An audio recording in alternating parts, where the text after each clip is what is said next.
ఓం శ్రీ సాయిరామ్. సత్యసాయి మహిమా ఝరికి స్వాగతం. భగవాన్ శ్రీ సత్యసాయి బాబా వారు తమ దర్శన స్పర్శన సంభాషణలతో ఎంతోమంది లంచగొండులను, దొంగలను, దుష్ప్రవర్తన గలవారిని సత్ప్రవర్తకులుగా మార్చిన సందర్భాలున్నాయి. రాక్షస గుణాలను పరిమార్చడమే కదా భగవాన్ శ్రీ సత్యసాయి అవతార లక్ష్యం. వాటిలో ఒక మహిమను గురించి చెప్పుకుందాం.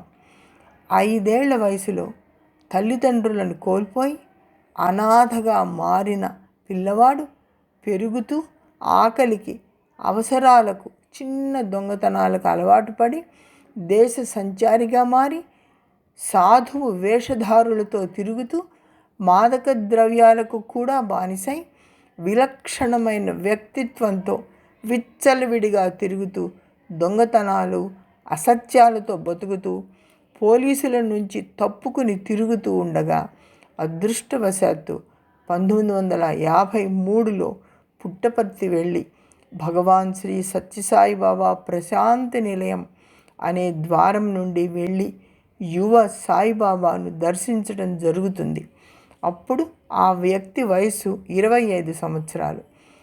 అతడికి స్వామివారు ఇంటర్వ్యూ ఇచ్చి, నీ జీవన సరళి మార్చుకొని ఏదో ఒక మంచి పని చేసుకుంటూ నిజాయితీగా బ్రతకమని బోధిస్తారు.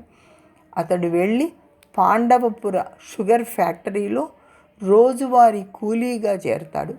మైసూరులోని శ్రీ రామచంద్ర శెట్టి భజన కేంద్రానికి రెగ్యులర్గా వెళ్ళి భజనలో పాల్గొనేవాడు.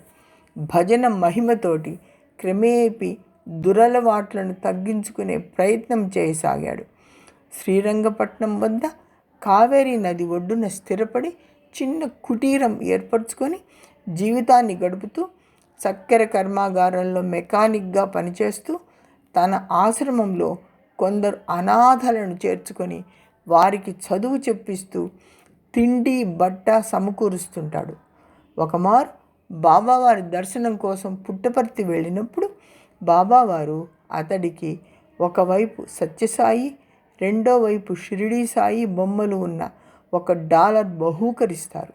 అతడు తన నివాసంలో ఆ డాలర్ను స్వామి ఫోటో ముందు ఉంచగా చిత్రంగా ఆ డాలర్ నుండి ఆగకుండా అమృతం కారుతుండటం గమనించి దాన్ని ఒక గిన్నెలో ఉంచుతాడు. గిన్నె నిండిపోతుంది. అతని సేవా తత్పరతకు, మంచి మార్పుకు, భక్తికి నిదర్శనంగా అతని ఆశ్రమంలోని స్వామి చిత్రపటాల నుండి నిరవధికంగా విభూది వస్తూనే ఉంటుంది. డాలర్ నుండి అమృతం కారుతూనే ఉంటుంది. సందర్శకుల అరచేతిలో ఆ డాలర్ ఉంచినప్పుడు వారి అరచేతిలో అమృతం కారి నిండిపోతుంటుంది. కావేరీ నది ఒడ్డున స్వామి పాదుకలను పాలరాతితో చెక్కించి ఉంచి పూజిస్తుంటాడు. ఆ పాదాల నుండి ఘుమ ఘుమ సెంటు, అత్తరు కలిసిన వాసనలతో ద్రవం ఊరుతుంటుంది. ఆ శ్రీరంగపట్నం నేడు ఒక పర్యాటక కేంద్రంగా రూపొందింది. పర్యాటకుల సహకారంతో అక్కడ అనాథలకు ఆశ్రయమిస్తూ అనాథనాథుడైన సాయినాథుని పరమ భక్తునిగా మారిన ఆ ఆశ్రమ నిర్వాహకుడే హలగప్ప. ఈనాటికి ఆ ఆశ్రమంలో ఈ మహిమలు జరుగుతూనే ఉండటం అబ్బురం. పుట్టపర్తిలో సైతం భక్తుల సంచులు, సూట్ కేసులు అపహరించిన ఒక వ్యక్తి స్వామి దర్శనంతో, బోధనతో మారిపోయి ఒక అనాథాశ్రమ నిర్వాహకుడై సచ్చీల జీవనం గడుపుతున్నాడంటే అది స్వామి మహిమ కాక మరేమిటి? జై సాయిరామ్.